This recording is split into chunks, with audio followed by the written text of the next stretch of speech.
Hey guys, and welcome back to the Midlife Awakening. My name is Adelia and I'm your host. I'm so grateful that you're here.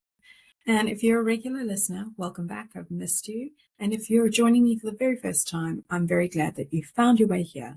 This is a podcast about transformation for women who are waking up to who they really are while navigating everything that comes with midlife.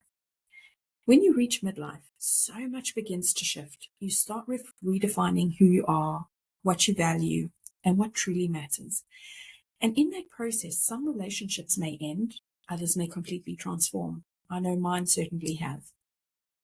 When you start reconnecting with your authentic self, it can feel unsettling, especially if you've recently gone through a breakup and wonder if you'll ever love again, or you're in a relationship that no longer feels aligned and you know something has to change. If that sounds familiar, this episode is for you. My guest today is Lily Buhli, a dating coach for finding love with over a decade of experience in personal development. Lily went from simply surviving to thriving in love and purpose, and now she helps single, successful women rediscover joy in dating and attract healthy, soul-aligned partnerships. Yes, even after divorce, and yes, in your 30s, 40s, and 50s. In our conversation, we talk about healing emotional trauma, breaking free from people-pleasing and self-abandonment, and rebuilding self-trust so that love can feel safe again.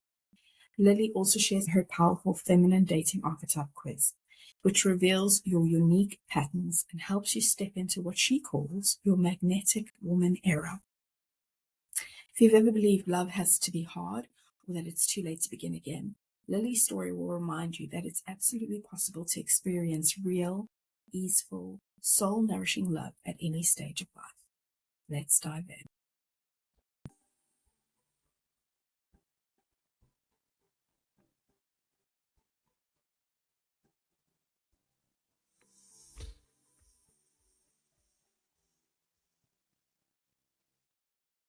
Hi, Lily, and welcome to the Midlife Awakening. I'm so glad to have you on because love and self-worth are such huge topics for our healing journey during midlife. So maybe you can start us off by just telling us what inspired you to do this work, to help women fall in love again, not just with someone else, but with themselves. Oh, yeah. So, thank you so much, Odelia, for having me here. I love talking about love. I love talking about inner work. I love talking about just deep stuff. I don't know. I'm assuming that's you because you do have a podcast. And you have great guests on the podcast too. And my whole life I've been loving and caring and kind. That's just who I was, from birth. And what tended to happen with me with relationships, because of the modeling that I grew up in my household, like my mom and my dad, they didn't really show me what a true love relationship was. Also, some things that happened to me in childhood, trauma, abuse, and things that started to happen to me throughout the years really kind of clouded who I was when it came to love. The thing that I never learned was really the skill to discern who was right for me and who was not. So the types of people that I attracted in relationships were not healthy for me, but I didn't really know how to make that pattern change. And that pattern happened up until like my mid 30s. I always used to joke to myself and my friends that I'm bad at relationships. Like that was just a story that I had inside of myself because it was continuing to happen. And really, I reached a point in my life where I was really good at achieving. I was really good at getting validation from men. I was really good at making money. Really, I had all of the list of things that society and my family told me that I should achieve and go for. And I did all the things. And yet I still felt empty inside. I was in a relationship that wasn't the best for me. It was somewhat like covertly kind of abusive, and there was some trauma there. And I never felt seen. I never felt heard. I never felt like he could meet me at the level that I needed to be met. And so I kind of like, I hit this breaking point where I like died spiritually, mentally and emotionally. That's kind of where my journey started. And then I started to do a lot of deep level healing work inside of myself, like, hour after hour, day after day, week after week, session after session with my team, and really started to unravel why these patterns were happening inside of myself and really, what this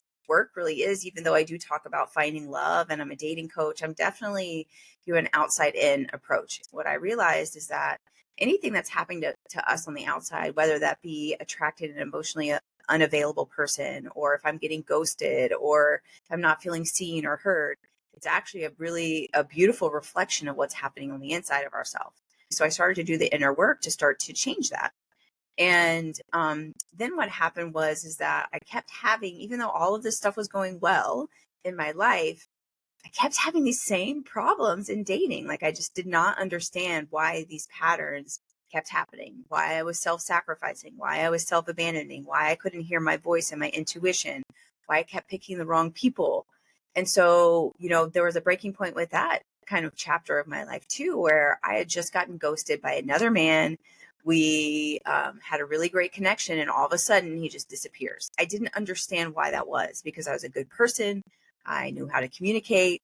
And I just remember breaking down because it was a pattern that I was seeing.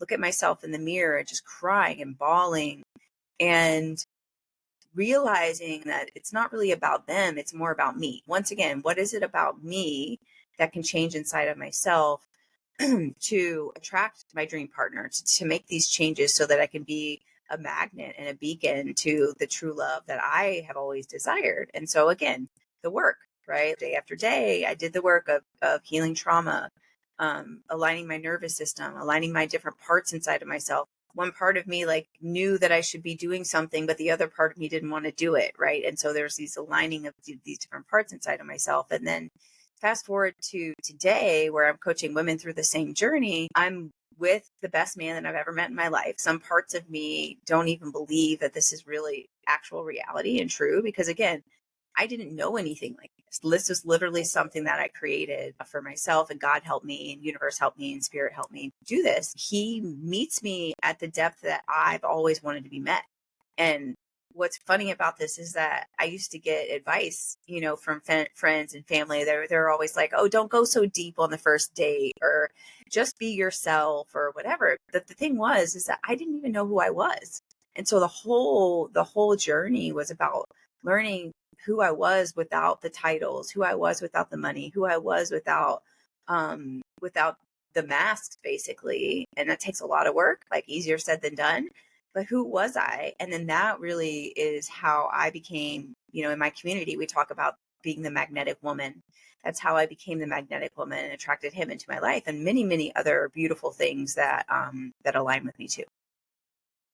Wow, that's an amazing and beautiful story of transformation and finding your way back to yourself. And I love how you talk about it's not about finding that ideal person, it's about finding who you are.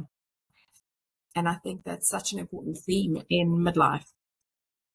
It's that we have to rediscover who we are and find out who we are, because in most cases we don't actually know who we are.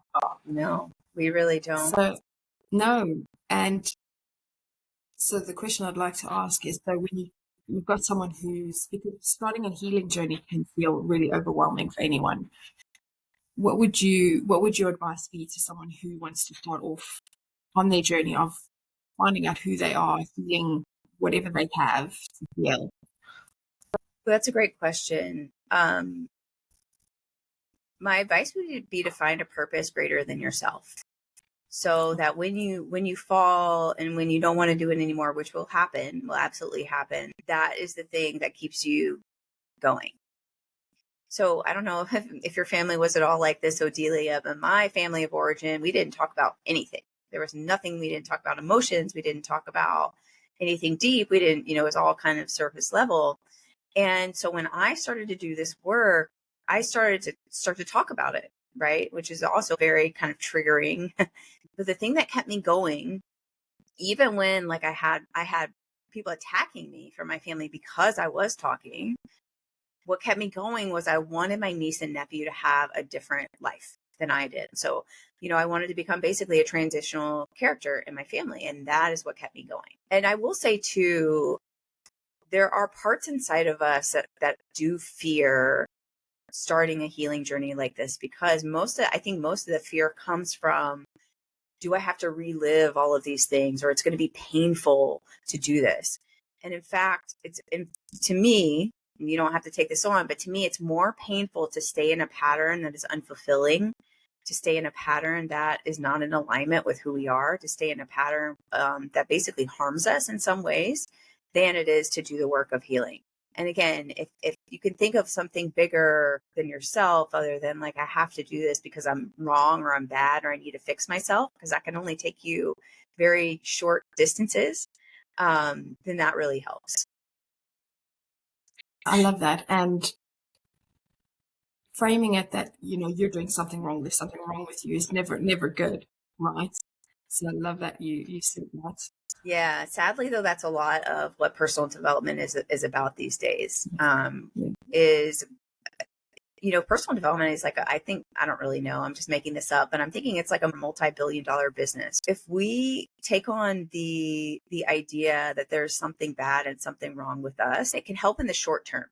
Back in the day, I went on diets a lot, and I would do really well in the first like 3-4 weeks, something like that. But that I was not able to sustain that, because I was coming from a place of, I don't like myself. I was coming from a place of, this needs to be fixed. Even though outside, maybe I would tell people, oh, I just want to feel good in my body. But in reality, it was because I hated myself. I wanted to change. And so again, if we can find a larger purpose other than, I don't like these things about myself. And again, this is capitalized on, in our society of, you need to be fixed. There's something wrong with you. That's really not the way to go in my world, because what it really does is it re-traumatizes parts inside of ourselves. Because likely, if you feel like that there's something wrong with you, you probably learned that at an earlier point in your life, like from childhood or something bad that happened to you. The whole work is about transforming and alchemizing this idea that something wrong with you to, I'm doing this because I really I love myself. Self-love it's this, again, multi-trillion-dollar industries. We have really been trained that self-love is actually a transaction rather than its boundaries. It's if you speak up for yourself, if you stand up for yourself, if you know who you are and what you want, really that is the self-love that myself and also my community kind of latch on to, instead of this transactional self-love where it's like, well, I'm going to go get my nails done because I love myself. I like getting my nails done. But again, if it's a transactional nature inside of ourselves, then that's where it gets a little sticky. Absolutely. I just wrote an article on my Substack about self-love, and that there's this big misconception, and like you said, it's this big industry around, oh, I need to get my nails done, I need to do a pedicure, I need to buy myself a nice outfit. It's all these external things. And really, it's inside of you. It's showing up for yourself every single day. Yeah, absolutely. For sure. I remember the biggest act of self-love I think I ever did, and I was so nervous. Is, I've already kind of touched on, I had this very love-hate relationship with my body for a really, really long time. Actually, mostly hate, not a lot of love. But I remember had a doctor's appointment, and I realized, maybe a couple months before, as I was doing my work, that getting weighed at the doctor's office was really triggering for me. It took me down this spiral of negativity. It took me down this spiral of finding diets and starting the whole whirlwind over again. And so I realized that I needed to set a boundary. This was literally the first boundary that I feel like I've ever set in my life. I realized that I needed to set a boundary with the nurse that was going to check me in. I was so nervous. I was practicing setting a boundary in my car before I went into the office, and got up the courage, checked in at the front, went in the back, checked in with the nurse, stepped on the scale, and I said, hey, I would really prefer not to be weighed today. Is that okay? It shocked her, right? Because it's probably like a pattern interrupt. I'm like, hey, every time I get weighed, I go down this shame spiral of not being good enough, and then I'm too big or things like that. And I would prefer not to get weighed today. And she was like, oh, okay. Do you mind if I just write a number down for you? And I say, yeah, that's fine. I just don't want to see it. Right. And so literally that was that was the first real act of self-love, like you're talking about, Odelia, that I had ever done in my life. And then I agree, it's how you speak up for yourself, how you set boundaries, who you invite in your life and who you don't, how you spend your time, how you spend your energy, and all that good stuff. And it can be so liberating once you start doing that for yourself. Oh, so liberating. In that you get that liberation and freedom. Yeah.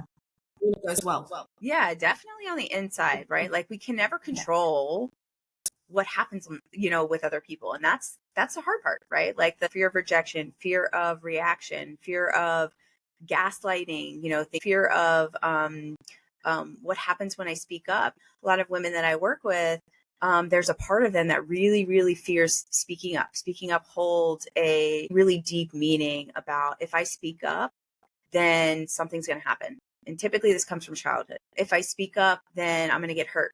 If I speak up, I'm going to be abandoned. If I speak up, I'm going to get ridiculed. If I speak up, there's something happening with that dynamic where, again, the work is inside of us on healing those deep wounds. But when you do, you actually feel absolutely liberated. And what I've realized in my journey about this is that for me now today, like I had to work through all of those fears myself, right? But for me today, as I sit here, what's awesome about this is that just speaking up for my needs and my wants and desires is enough.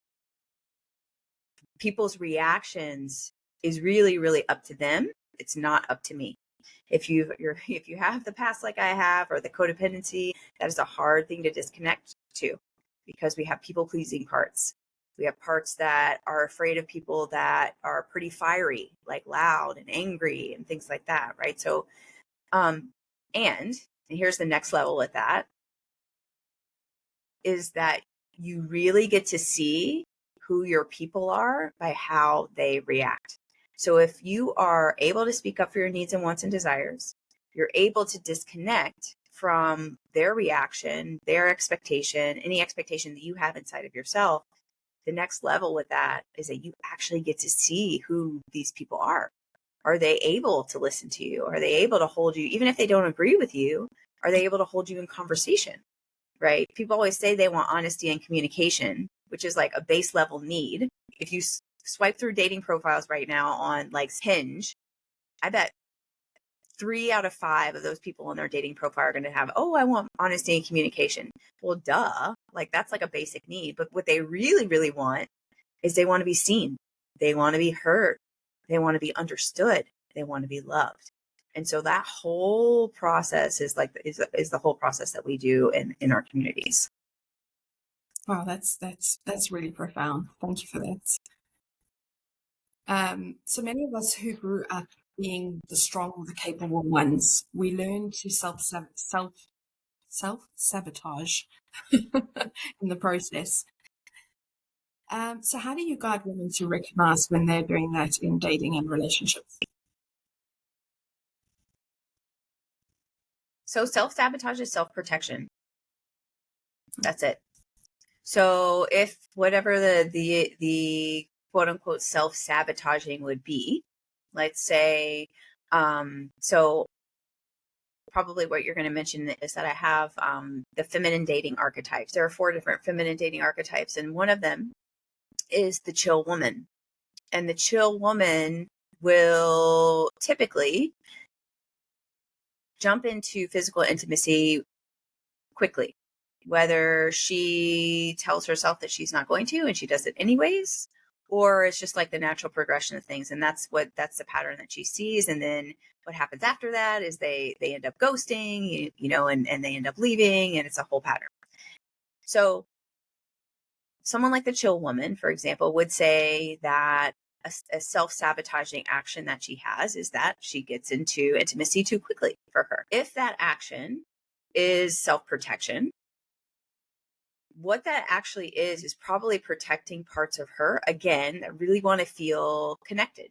So that's not really like a self-sabotage. Parts of us have purpose. And that part of her that really wants that intimacy is really, really trying to get connection, trying to feel loved, trying to feel seen and heard and understood, and all of those great things that everyone wants in a relationship, I think.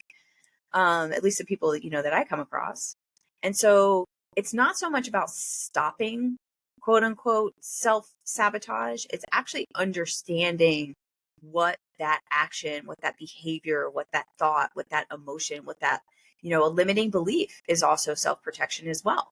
I don't know if you talk about limiting beliefs here on your show.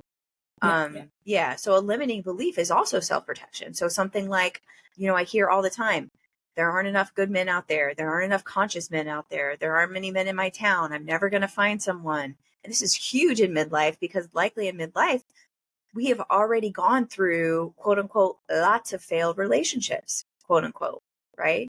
And so something like a limiting belief along with self-sabotage is self-protection. So if I believe this, I don't have to try. If I don't try, then I won't get hurt. If I don't try, then I won't make the same mistake again. If I don't try, et cetera, et cetera, et cetera. So it's all about the inner healing. What are we trying? What's it trying to protect us from? Why is it so hard to have a both and situation with, I can still have this fear and I can go out and date and be aligned in dating and who I am and that being okay. And, there's so many different kind of stories that happen in this whole process. But with self-sabotage, it's all about self-protection. So it's really about getting curious about, okay, I'm seeing myself quote unquote self-sabotage. What does that mean? What am I trying to protect myself from? What are parts of me trying to get from this? And then that's where the target for the healing work is. That makes so much sense. That really does. And maybe we can circle back to your feminine dating archetype quiz. I did it myself. I really love it. Yeah. So I will put a link in the show notes so the listeners can have a go. Do you want to talk us through? May I ask what you got? I got Fortress Woman. Oh. Did you have a recent breakup? Yes. Yeah. So maybe do you want to talk us through the different archetypes that you have and how understanding them can help us shift our dating experience? Yeah. Well, I'm so glad you took it, Odelia.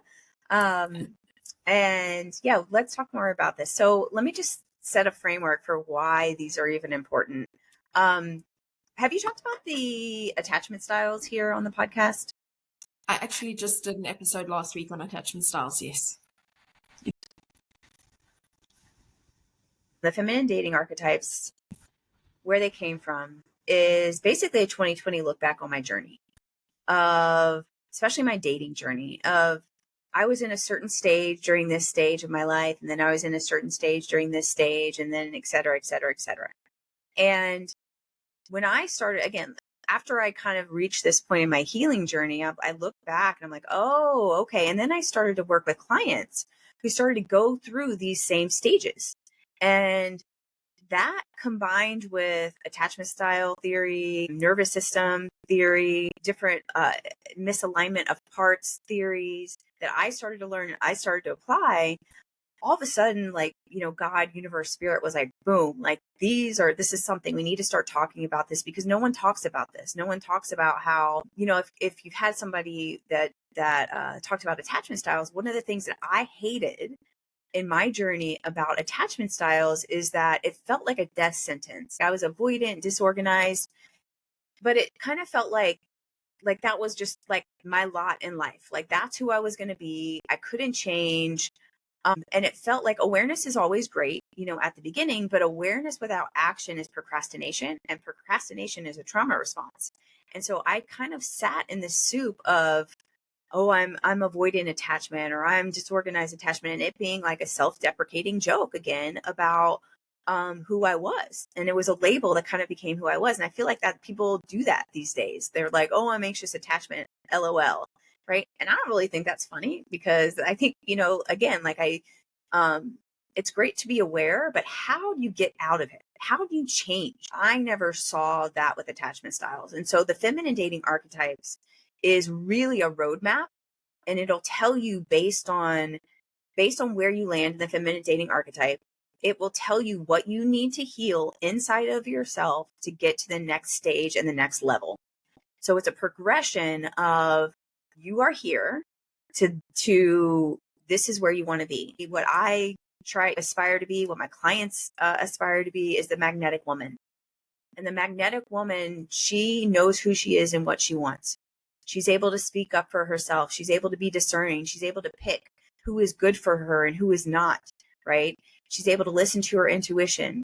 She sets boundaries. She's, she's that woman.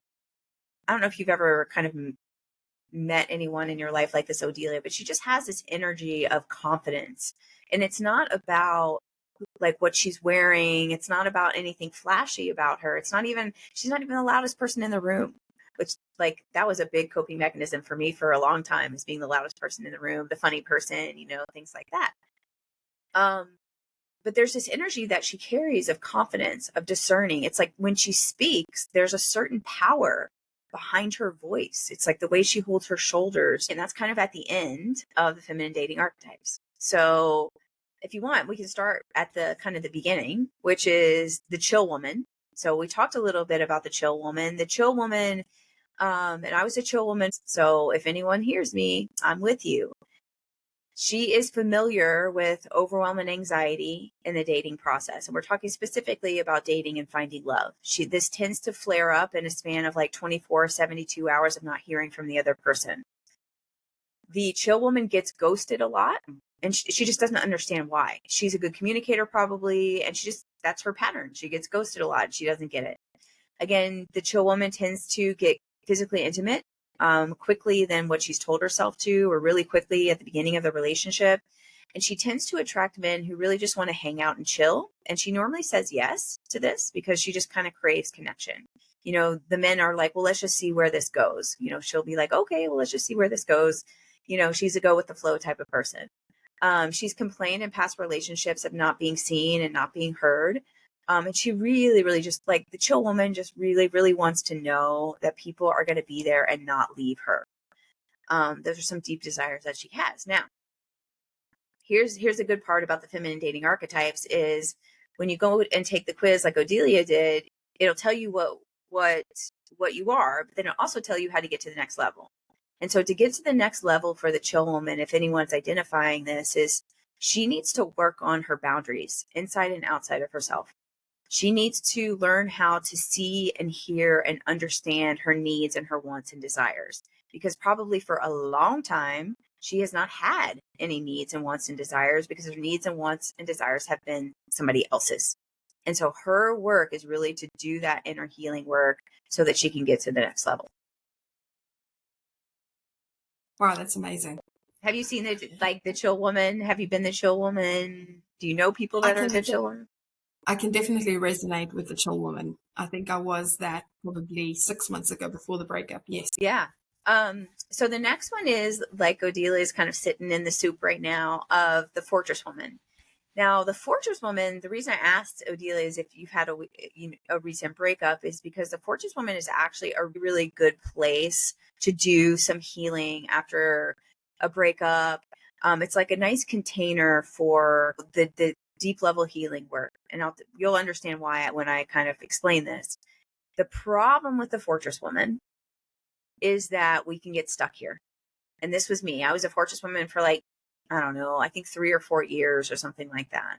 And we can get stuck here because in the fortress woman stage, we have the wall, like a wall the size of the Great Wall of China around our hearts, right? We've been hurt. Absolutely. We've been hurt by love before. So the only way to defend your heart is to not let someone in. Like you can let people in, but not in, right? They're, it's really high walls. Yeah. Yeah. You're like herd. She feels like she's fine. Now if fortress woman, and if this does trigger you, Odelia, I'm with you in this trigger. I understand. The hard part about the fortress woman is that we feel like we're fine. Like we're independent women. We can care for ourselves. We can take care of ourselves and everything like that. So we don't need a man. And that's true. We don't need a man. The hard thing is that a part of us in the fortress woman thinks that love equals pain. And so even though you may not want to be alone, there's a stronger part that just does not want to feel the pain that doing this again would kind of require. When I was a Fortress woman, I used to do vision boards, and my vision boards always had like this huge mansion on it with a bunch of animals and no partner, only me. That sounds familiar. Right. And so hyperindependence is a trauma response, y'all. Hyperindependence is a trauma response. So the Fortress woman has a hard time trusting others. She normally in the dating process is the first one to break it off, block, or delete. Also, funny story in the Fortress woman stage when I was out there dating and on the dating apps is that there one grammatical error, one comma in the wrong place, one period in the wrong place, one misspelling, he was out. No, right? Yeah, everything's a red flag. Yeah, everything's exactly. You got that right. Everything's a red flag. Okay. So here's how we can get to your next level. I call these gates. Here's the gates that we need to pass through inside of ourselves in order to get to the next level. So the Fortress woman, the healing is around vulnerability inside of yourself. There's a part of the Fortress woman where vulnerability is a weakness and it causes pain, basically. There's a lot of work around self-trust. So the story for the Fortress woman is that I don't trust others. I can't trust anybody else. But really the deeper level issue wound with that is that you actually do not trust yourself. You don't trust yourself. I know. That just hits. Yeah. Right. So you do not trust yourself to pick the right person. You don't trust yourself to speak up. Even there's some self-trust there that we need to work on. And the self-trust leads to learning how to listen to your intuition. Again, like who is right for you, who is not. We don't know. It's too confusing. And instead of trying to choose and trying to figure it out, let's just put up those walls. We'll be fine. We'll be safe. And that's the work for the Fortress woman. Wow.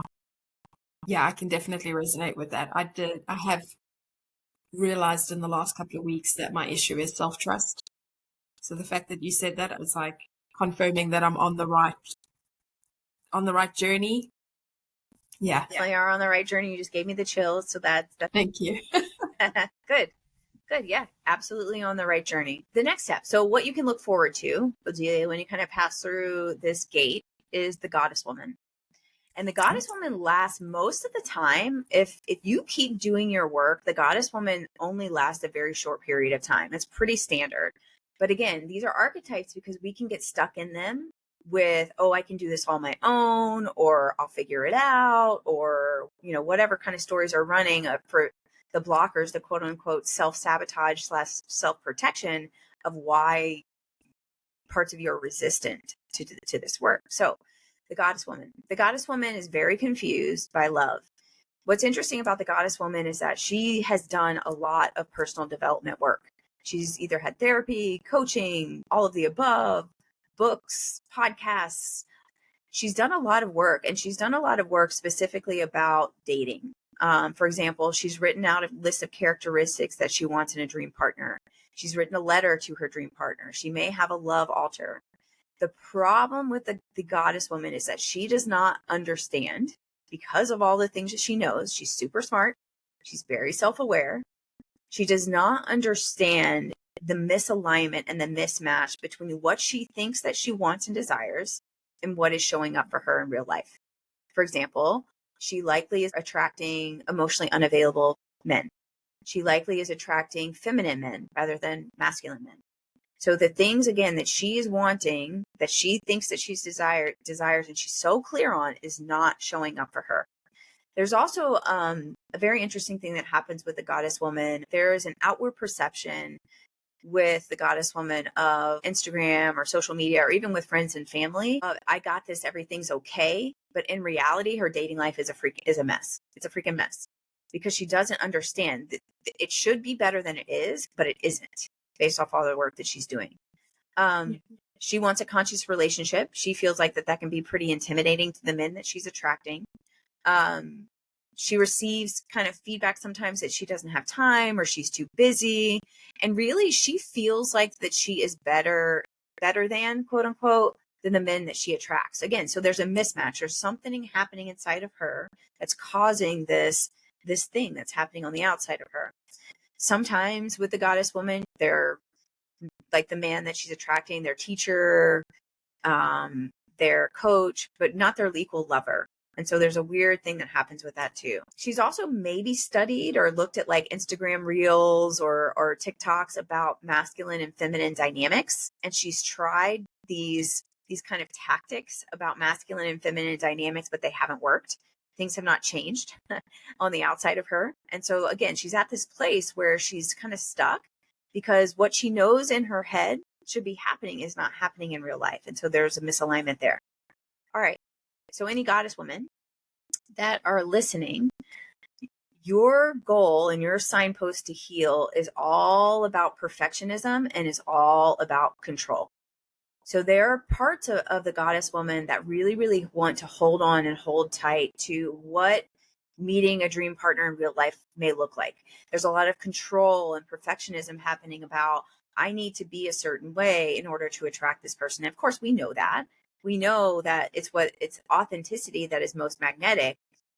But again, you don't know you're being inauthentic really if you're in this state. So it's just a wall that she keeps hitting of things have to be this certain way. And so her healing is about perfectionism and about control. And this isn't just dating, it's probably other areas of her life. It's probably with friends, it's probably with job, it's probably with money, that type of thing too. That's really good. Yeah. And that's the one before what did you say? Magnificent woman. Magnetic woman. I like that. Yeah.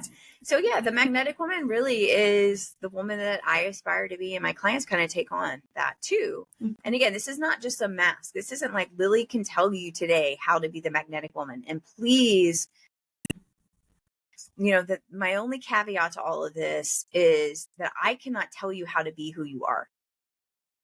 Right? And who you are is your magnet. Right? So that's the healing work. So if Lily says, oh, I need to be discerning, or, oh, I need to know who I am and what I want, and you're still having patterns outside of you, my check to that is actually, you got some work to do. We always have work to do. But the magnetic woman, again, she's loving of herself. She's caring of herself when she messes up.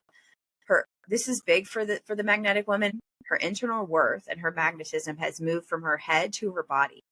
And what that means essentially is that, instead of women being confused, like, I know that I'm worthy, but I don't feel like I'm worthy. I don't get it. I don't understand. When her behaviors, her beliefs, I used to hold that story of, are there not enough conscious men left? To now, all of my parts believe the world is abundant. That's how I attracted the man in my dreams. And it's more than just saying it in the mirror. Like, the world is abundant. Affirmations don't work because they don't help you change your behaviors. And if parts of you don't believe these affirmations, then your behaviors are going to remain the same. And so the magnetic woman, all of her behaviors, her thoughts, her actions, her beliefs, her emotions have aligned into who she is. And again, what she wants. She's a beacon in the world. In dating, the magnetic woman realizes very quickly, instead of like 3, 4, 5 months down the line, she recognizes very quickly whether someone is right for her or someone is not. She doesn't idolize dates, which is big with big for anyone really, chill woman, goddess woman. She doesn't idolize any of her potential dates. She really is back in her own intuition, her own knowing, her own nervous system, her own body. And she's able to kind of observe. She's able to see and hear and receive him and his actions really more as information so that she can make a decision. And she's really patient. She's patient of herself. She's honoring of herself in every way. Wow, I love that. That it really gives you that sense of empowerment, that it sits with you, that decision. It's just as much for me as it is for the other person. Especially if you're like a lifelong people pleaser. Yeah, that's really impactful. And I think this is a really good tool. The quiz is a really good tool to sort of start that journey to understand where you are. If dating and relationships is something you want to focus on and focus on healing, I think this is a really good tool to start that journey to understand, what do I need to work on, because it can be overwhelming. Yeah. Yeah, it absolutely can be. It absolutely can be. My hope is that, again, like I really had a hard time with the attachment styles again because, people like I used to joke about it like, oh, I'm avoidant, or oh, I'm anxious, or oh, I'm blah blah blah blah. And it's like, to me, it's not really funny anymore. It causes a lot of pain, a lot of hurt, a lot of confusion, a lot of frustration and sadness and anger and all of these things that I never really understood how to heal. People would just say go to therapy, but again, this was kind of more of a gift than anything else. Um, and it really, it works. I mean, thousands of women have gone through this. If you can target your healing on these certain things, then it really does help you get to the next level. Amazing. Yeah, I'll encourage all the listeners to go. I'll put the link in the show notes, as I said. And so last one question, and I ask all my guests this at the end. What would you tell your younger self if you had the opportunity? Oh, all the things. I love you. I'm here for you. I'll never leave you. You're perfect as you are. These are all my core wounds, really, Odelia, to be honest. And this is the way, this is the work that I do. It's a mix of quote unquote inner child healing and all those things, but you don't have to perform to get love. You are already loved. I'll protect you. I got your back. Let's leave this place. Talking about my childhood. I got you. You don't need to hurt anymore. I love that. So if someone wants to work with you or join your community, where can they find you? Ooh, yeah, thank you. Yeah, I just invite anyone listening. If you're single, obviously, like it's a great quiz. But even if you're in a relationship, patterns can still run in relationships, and likely very similar patterns may be running. So if you're kind of unfulfilled, not feeling seen or heard or anything like that in your relationship, you might want to take the quiz as well. But I invite anyone really to go to datingarchetype.com and take the quiz. It takes 2 minutes. It's super quick.